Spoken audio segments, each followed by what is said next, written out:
caminando juntos por la misma senda, bajo el mismo cielo que nos vio crecer. Muna y Pacha.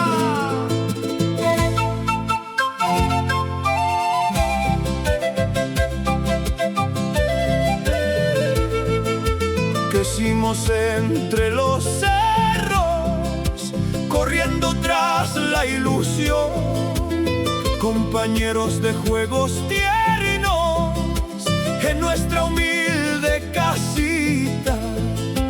Compartimos el mismo pan, la misma manta y el frío, unidos como el cerro, fuertes como el caudal del río.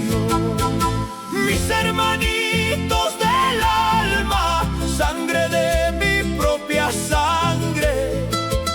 En la tormenta y la calma no habrá nadie que nos cambie. Aunque el destino nos lleve por rumbos muy diferentes, nuestro lazo se mantiene vivo, fuerte y siempre presente. Unión de la familia, fuerza de nuestra raza. Esto es Muna y Pacha.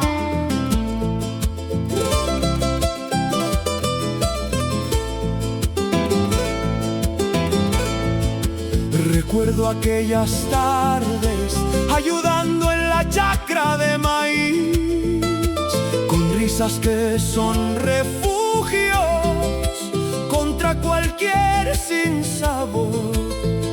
Si uno de ustedes tropieza, allí mi mano estará, porque nuestra fortaleza nadie la derribará.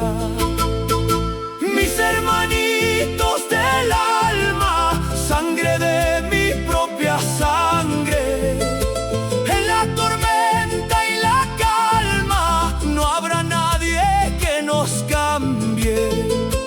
Aunque el destino nos lleve por rumbos muy diferentes, nuestro lazo se mantiene vivo, fuerte y siempre presente.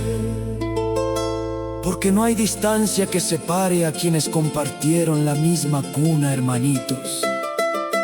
Donde quiera que estén, lleven siempre en el pecho el orgullo de nuestro origen y el calor de nuestro hogar.